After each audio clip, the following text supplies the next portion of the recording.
ரொம்ப ரொம்ப ஹாப்பியாக இருக்குது. பிகாஸ் ஃபர்ஸ்ட் திங் எல்லாருக்கும் ரிலேட் பண்ணுற மாதிரி ஒரு சப்ஜெக்ட் எடுக்கிறது கஷ்டம். பட் இன்னைக்கு நான் பார்த்த ரெஸ்பான்ஸ் பொறுத்த வரைக்கும் அவ்வளோ சென்டிமெண்டல் ஆகிட்டுருக்காங்க, அவ்வளோ எமோஷனல் ஆகிட்டுருக்காங்க. ஸோ பேசிக்லி ஏதோ ஒரு வகையில் யார் இருந்தாலும் இந்த மாதிரி ஒரு விஷயம் நடந்திருக்கு அவங்க லைஃப்பில்.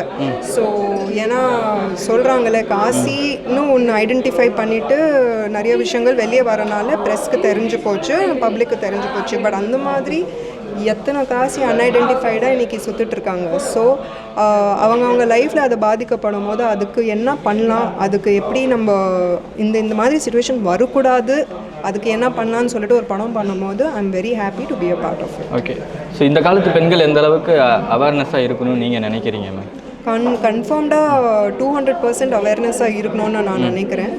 ஏன்னா அவ்வளோ நாட்டு நம்மளது ப்ரொக்ரெசிவ் ஆகிட்டுருக்கு, அவ்வளோ நிறையா விஷயங்கள் நடக்குது. So being aware is very important. It's almost equal to being safe. So awareness தான் ஃபஸ்ட்டு. அங்கேருந்து தான் நெக்ஸ்ட்டு நம்ம என்ன பண்ணணும் என்ன பண்ணக்கூடாதுன்னு ஒரு விஷயம் இருக்குது. ஸோ அவேர்னஸ் தான் ஸ்டெப் நம்பர் 1. ஓகே. ஆனால் இங்கே இருக்கிற நிறையா மக்கள் சொன்னது இந்த மாதிரி ஆட்கள் எல்லாம் கையில் கிடச்சா அவனை நிற்க வச்சே சுடணும் அப்படின்ற மாதிரியெல்லாம் சொன்னாங்க. உங்களோட ஒப்பீனியன் என்ன மேம்? இந்த மாதிரி ஆட்கள் எல்லாம் நீங்கள் பார்க்கும்போது என்ன பண்ணுவீங்க? Capital punishment. Okay, that is only my opinion. ஏன்னா இன்னும் நம்ம நாட்டில் நிறையா கேஸஸ்க்கு நிறையா விஷயங்களுக்கு ஒரு தீர்ப்பு வராமல் இருக்குது, right? But if you see countries like Saudi Arabian countries and Dubai and all, அங்கே ஓப்பனாக பனிஷ்மெண்ட் கொடுக்குறாங்க, ஓப்பனாக கேபிட்டல் பனிஷ்மெண்ட் கொடுக்குறாங்க. எது இருந்தாலும் from small case to even a rape case, எது இருந்தாலும் there is an open punishment that is given. அது நம்ம நாட்டில் இன்னும் வரல. அந்த மாதிரி ஒரு விஷயம் வந்ததுன்னா ஒரு பயம் இருக்கும், ஒரு ஃபியர் இருக்கும்னு நான் ஃபீல் பண்ணுறேன். Okay, thank you ma'am. நான் வரக்குள்ளேயும் ரொம்ப எக்ஸைட்மெண்ட்டோட தான் வந்தேன். ஏன்னா இப்போ ஒரு 5 படம் பண்ணியிருக்கேன். பட் எது ரிலீஸ் ஆக போகுது ஃபர்ஸ்ட்டுன்னு தெரியல. இப்போ ஃபயர் தான். ஸோ அதனால் நான் என்ன சொல்கிறாங்க, நானே ஃபஸ்ட்டு இந்த படம் பார்க்கல. ஸோ ஆடியன்ஸ் என்ன சொல்கிறாங்கன்னு தெரியலங்கிற ஒரு பயம், பதட்டம், ஒரு எக்ஸைட்மெண்ட்டும் இருந்துச்சு. பட் நல்ல ரெஸ்பான்ஸ்.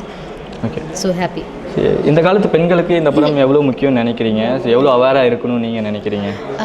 கண்டிப்பாக நான் என்ன சொல்லுவேன்னா, நம்மளோட பாதுகாப்பு நம்ம கையில் தான் இருக்குது. ஸோ அதனால நான் மற்றவங்கள ப்ளேம் பண்ணி பிரயோஜனம் இல்லை. ஸோ அதனால் எப்பயுமே நம்மளோட சேஃப்டி நம்ம தான் பார்த்துக்கணும். ஓகே.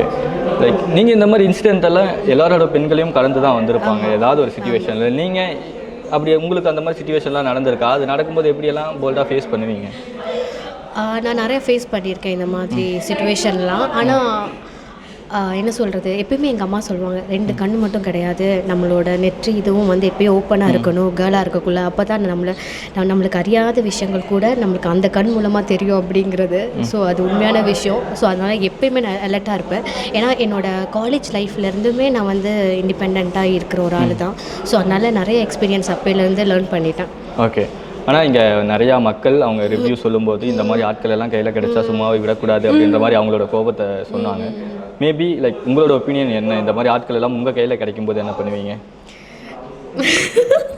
என்ன சிரிக்கிறீங்க? இல்லை, ஆஃப் தி ஸ்க்ரீன் தான் நான் சொல்லுவேன். திடீர்னு கேட்கக்குள்ள என்ன சொல்லுவேன், ஏதாவது இடக்கு முடக்கா சொல்லிட்டேன்னா சொல்லுங்க. இடக்கு முடக்கா ஒன்றும் பிரச்சனை இல்லை. இல்லைங்க, நான் இந்த மாதிரி ஆட்கள்லாம் கையில் கிடச்சிட்டா இதுதான் சான்ஸ்ன்னு ஏறி மிதிச்சுட்டு மிதிச்சு அவன் உயிரை எடுத்துருவேன் நான். அந்த மாதிரி தான். ரைட்டுங்க. இதுக்கப்புறம் உங்கள் பக்கத்துலேயே யாரும் வரமாட்டாங்க நினைக்கிறேன். இல்லை, இதை விட அப்புறம் நான் இன்னும் பேசலாம். ஆனால் இப்போ எதுவும் பேச முடியல. ஹிண்ட் மட்டும் கொடுத்துருப்பாங்க.